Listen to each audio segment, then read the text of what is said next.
코로나 블루, 우울한 이 시기에 위로가 필요합니다. 한나의 선물, 위로가 필요한 때입니다.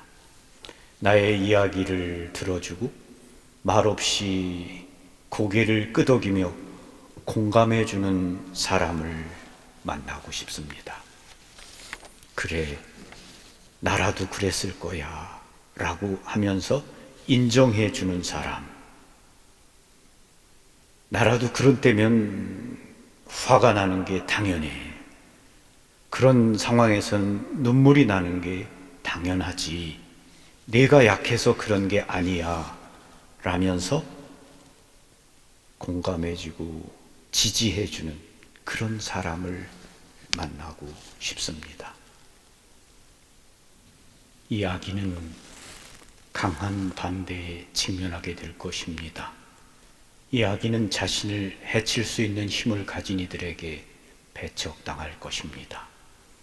이 아기는 선을 위해 큰 값을 치러야 할 것입니다. 그리고 마리아, 당신은 아주 큰 상처를 입고서 당신의 마음은 예리한 칼에 꿰찔리는 아픔을 당하게 될 것입니다. 나는 정신이 혼미해졌으며 내가 들은 것을 믿을 수가 없었다. 그 순간 그 엄청난 말이 나에게 천천히 아주 가까이 다가왔다. 내 아들이 해를 당한다고? 안 돼.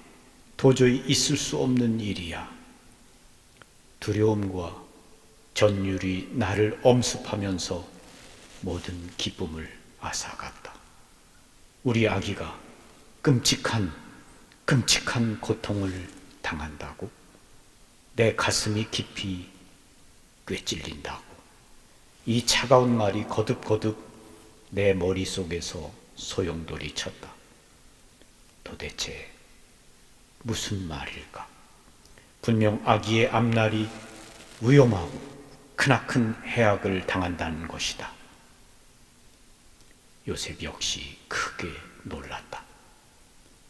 성전의 과부들 중 한 분인 한나가 우리에게 다가왔을 때 우리는 침착함을 잃지 않으려고 애썼다. 한나는 우리가 금방이라도 쓰러질 듯이 기진맥진하여 앉아있는 것을 보았던 것이다. 한나는 내 옆에 앉더니 한 손으로 부드럽게 나의 손을 잡아주고 다른 손으로는 내 이마의 땀을 닦아주었다. 한나의 얼굴은 하느님 아주 가까이에서 살고 있는 사람의 모습이었다.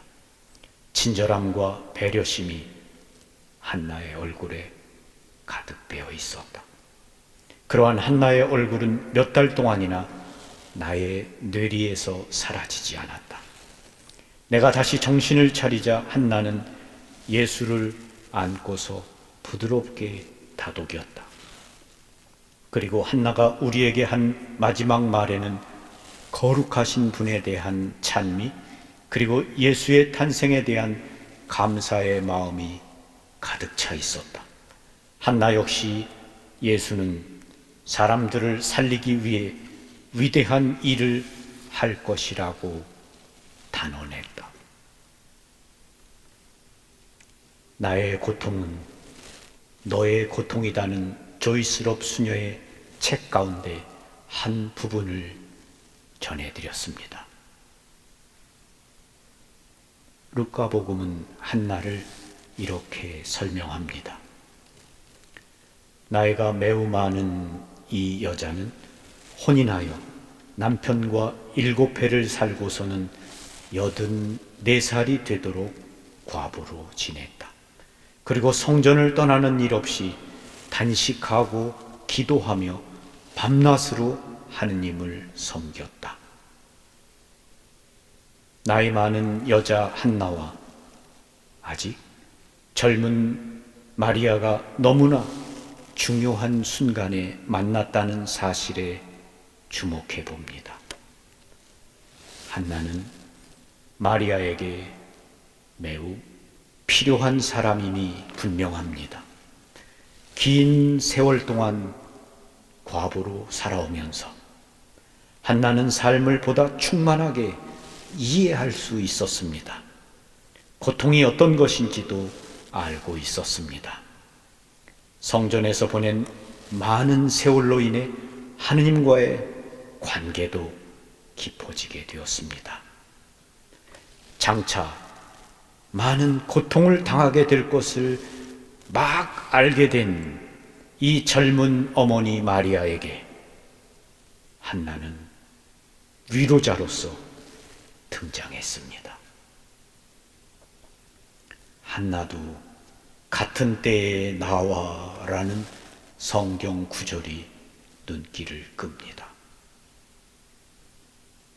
시메온의 예언을 듣고 고통스러워하고 있는 마리아 옆에 한나가 온 것입니다.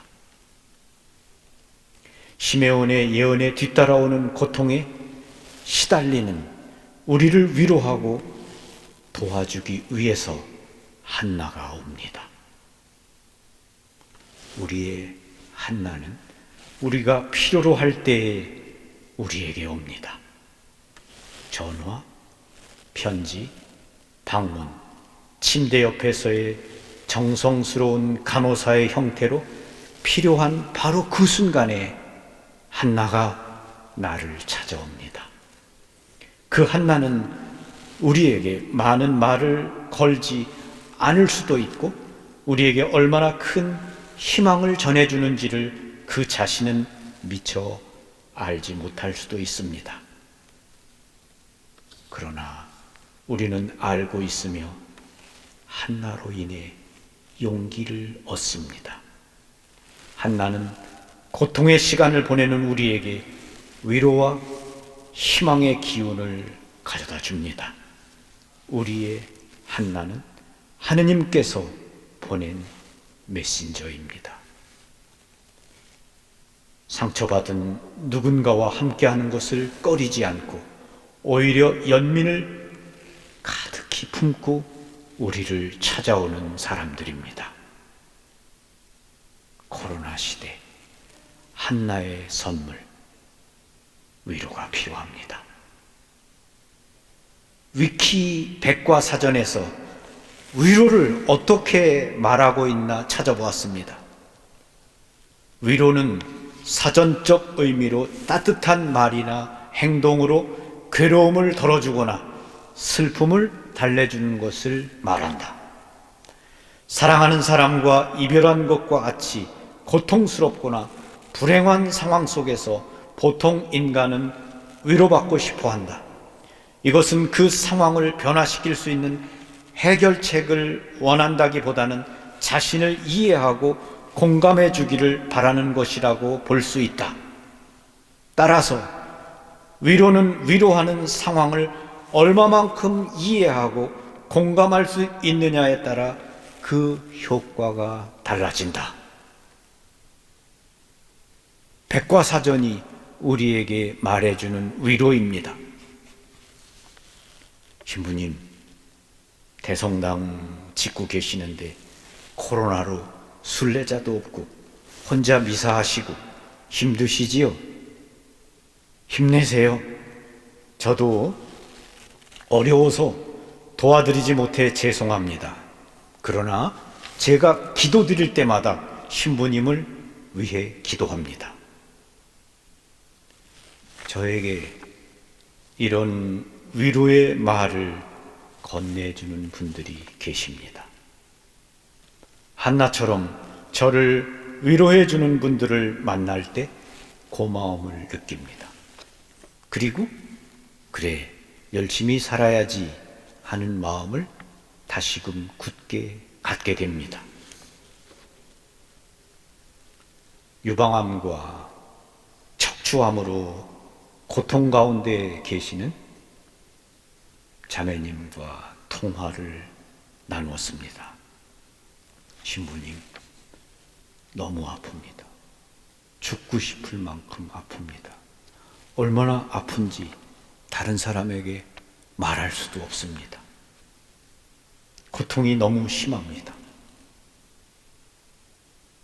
이런 저에게 신부님이 보내주시는 소식지가 큰 위로가 되었습니다.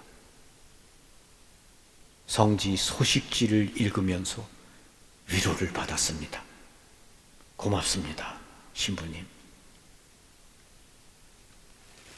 주님 뜻대로 하십시오. 그러나 제가 죽을 때에 고통스럽게 죽지 않게 해주십시오 라고 기도합니다. 너무 아파서 죽고 싶습니다.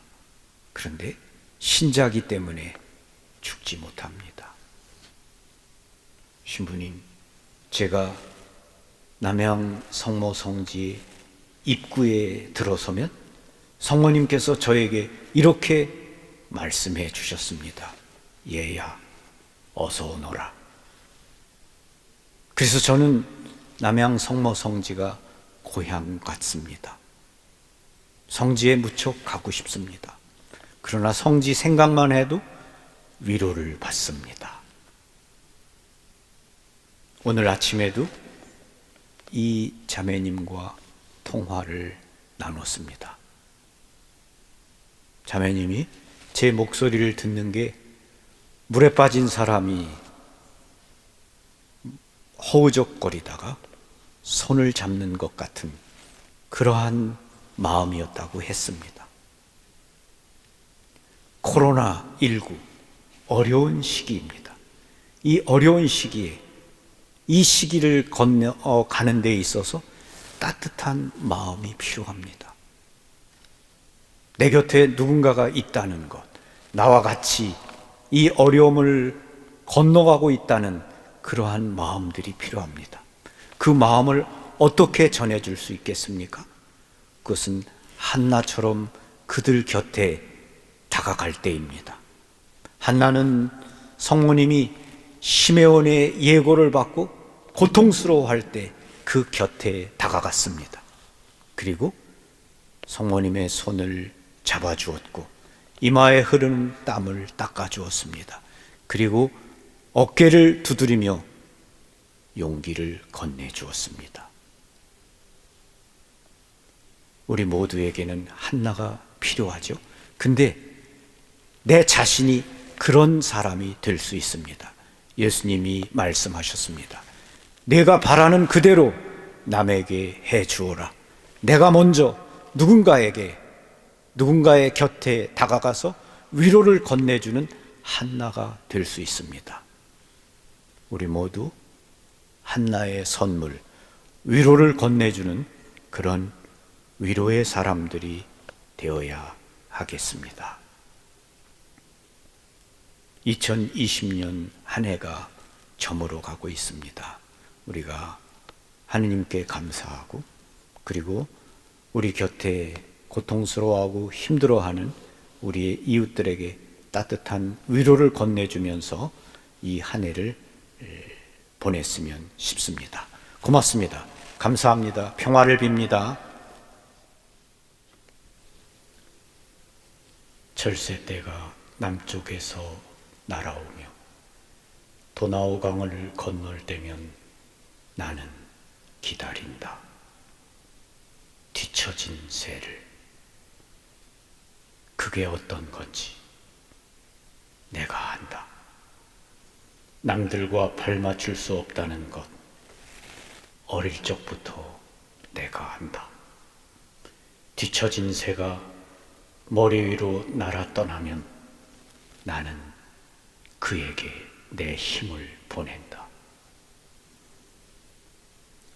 라이너 쿤체의 뒤처진 새라는 시입니다. 이 시를 읽을 때면 언제나 이 시인의 따뜻한 시선과 눈길과 마음이 생각납니다. 오늘 복음에 나오는 한나 같은 그러한 눈길, 시선, 마음이겠지요. 우리가 지녀야 하는 마음, 이러한 따뜻한 마음, 위로의 마음을 건넬 줄 아는 그런 사람이 아니겠습니까? 여러분이 기억나는 본당 신부님, 어떤 신부님입니까? 강론 잘하는 신부님입니까? 아니죠. 여러분이 기억하는 신부님은 성당 문 앞에 서 있다가 여러분에게 따뜻한 말 한마디 건넨 바로 그 신부님입니다. 지난번에 집에 누가 아프다 그랬었는데 지금 괜찮아요? 어때요? 이렇게 따뜻한 말 한마디 건네는 바로 그 신부님입니다. 말 잘하는 사람? 그거 중요한 거 아니죠. 중요한 건 따뜻한 마음입니다. 오늘 복음에서 우린 바로 그런 한나를 만난 겁니다. 연말에 우리 자신이 그런 사람이 되고자 해야 하지 않나 싶습니다. 이제 제대위의 성체를 현시합니다. 그리고 성체 앞에서 우리가 조용히 기도합니다. 오늘은 수요일은 성요셉께 기도하는 날이죠. 그리고 요셉 성인의 해에 우리가 수요일 제대위의 성체를 현시하고 우리가 주님께 감사하면서 우리의 마음을 조용히 들여다보겠습니다. 그리고 우리가 성체 앞에서 기도하면서 요셉 성인 끝없는 기억의 돌에 봉헌하신 분들을 위해서 또한 이 수요일에는 그분들을 위해서 기도합니다. 감사합니다. 기도합니다.